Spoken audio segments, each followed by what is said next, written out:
Wonder Woman. Wonder Woman. Yes, I am listening to the Wonder Woman theme song from the 1970s. Pretty damn catchy.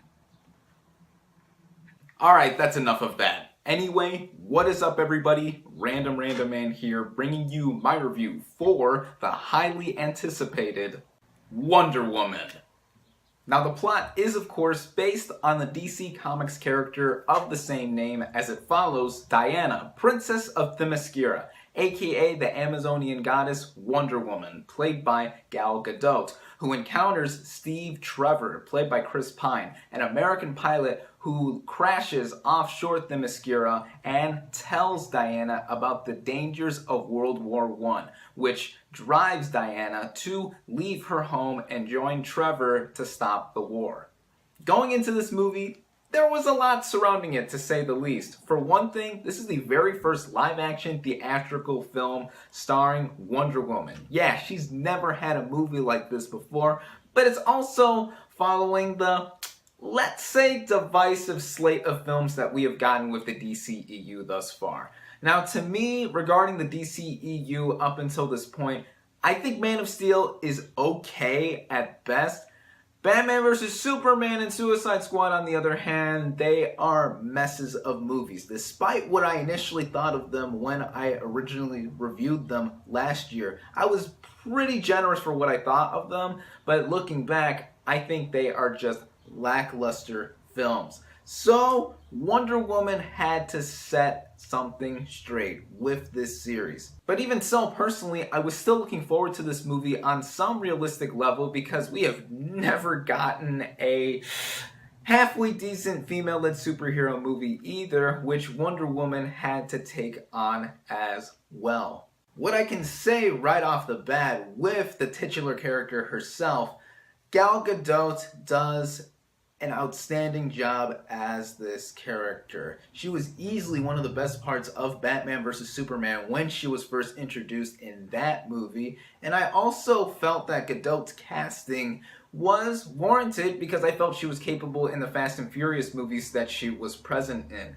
And this movie 100% proves that she is Wonder Woman. She has a lot of depth with herself. We get development from her character as a child, but then until Trevor crash lands offshore Themyscira, we see how she thinks and feels in regards to humanity, how she composes herself, which, by the way, she's very easy on the eyes. She's a gorgeous looking woman, but also just how badass she is. Chris Pine does as stellar of a job as Gadot when he plays Steve Trevor in this film. He's a really likable actor. I do enjoy him as Captain Kirk in the more recent Star Trek movies, and he really impressed me last year with Hell or High Water, one of my absolute favorite movies of 2016, where he delivered a really layered performance.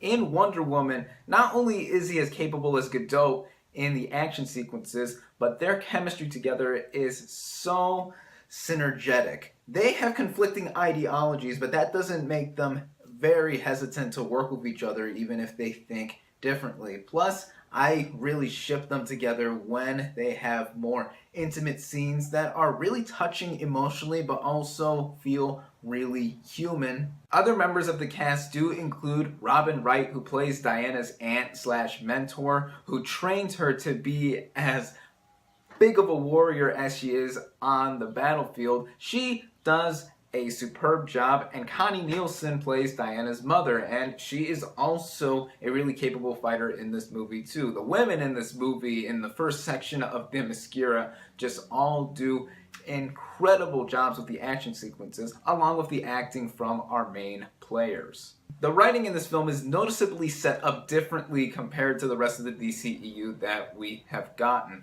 Similarly to Man of Steel, it is an origin story where we do see Wonder Woman and how she starts out as a character. This movie takes place before the events of Batman vs. Superman, so not only does it have to try to connect to the rest of the universe as a whole, but act as a standalone movie too. What I can say with that is that it not only has a much more scaled back concept with it being an origin story, but also giving us a lot more well characterized figures within the film. We see development once again from Diana from the beginning when she is training to become the goddess that we all know and love, but also just how she interacts with Steve Trevor and how she experiences the outside world when she is exposed to the Great War. This approach made the film a lot easier to follow, as I felt that a huge problem with Batman vs. Superman was that it crammed so much into its script that it ended up being so bloated and way too difficult to follow. And then Suicide Squad had the opposite problem where it did too little with its script, and Wonder Woman did it just about right that we were able to see what transpired throughout the rest of the movie too. It's also somewhat derivative of what we've seen in the Marvel Cinematic Universe films, but that's not to say that it stole anything, because if it borrowed anything from the MCU, it borrowed some of the best parts in regards to characters, how we see them go about things, and what we see when the action comes into play. But before I get into that, I have to say that when we do see Diana exposed to the grim world of World War I, it's very much a fish out of water story, not only on her end, but to Steve Trevor's end as well, when he's on Themyscira and seeing all the wonderful set design that this movie offers. The production design in this movie is immaculate. It is supremely stunning, to say the least, just how everything is formed on this mystical land, and even the bleakness that we see of Europe in World War I. A lot of people have been saying that this film has a lot more color than the rest of the DCEU, and I will say that is true to an extent, aside from Wonder Woman's really nice looking costume, and that we see a lot of color in Themyscira, but it's really bleak looking when we get to the actual sections of World War I. But then again, I think that's how the war really was like, with all shit flying everywhere, gunfire, smoke, just how really gray the movie looks fit what it was trying to go for. Then with these action sequences, this is a really stylish looking movie. Patty Jenkins did an amazing job focusing how the action is directed, and also the non-action based sequences where characters are just simply talking. I already really enjoyed her previous directorial effort with Monster, which gave Charlize Theron the Best Actress Oscar, really well deserved by the way. But what she does with another female-led movie was show a lot of female empowerment, but it doesn't overbear you way too much when it does come into play. The first action sequence we do see with Wonder Woman in No Man's Land, I think is going to strike a chord with many women and men. I think anyone who first sees this sequence will see just some of the movie magic with Wonder Woman kicking ass in the real world. Now, the action sequences do follow some of the same tropes that previous DCEU movies have had, notably like when Zack Snyder uses the speed up, slow down effect really quickly, like he has done with movies such as 300 a decade ago. But I think the way they are shot and just how the scenes are choreographed and orchestrated just made it really visible to see on screen, especially since the camera is not shaking everything up to where we can't see shit. It's really gorgeous to look at, just basking in some of the moments that we see where Wonder Woman is jumping everywhere, slicing dudes. It's really entertaining to see. The pacing in this movie is also nicely timed. This is a long movie to say the least. It is about 2 hours and 20 minutes, but I was never bored in this film. It moved on briskly throughout its running time. It wasn't until about the final moments of this movie did I really feel the running time, and that's more of a problem with what happens within the third act, which does bring up some problems I do have with this movie, despite me really digging it throughout. The final moments of this movie kind of felt like it was being rushed, but also it reminded me again of Batman vs. Superman, where it was super CGI heavy. Now, there is a lot of CGI in this movie throughout, not just with the imagery of Themyscira, but also with how Wonder Woman moves. It's noticeable at times, but never enough to take me out of the movie completely. But once it got to the final showdown with the main villain, it was noticeable. It felt like it was too much. We got similar stuff that we had seen with previous DCEU efforts, but I didn't think it ruined the movie at all. My other issue with this movie was that I felt like some characters weren't well integrated with the rest of the movie upon their introductions. I thought it was really obvious who David Thewlis' character was after a specific moment in the movie about halfway into it, and I was like, yeah, I know who you are, really. And similarly to the MCU movies, what it does borrow as well is the weak villains. Danny Houston plays the main German enemy, Ludendorff, and then Elena Anaya plays the other villain, Dr. Poison, that we get introduced to in the beginning of this film.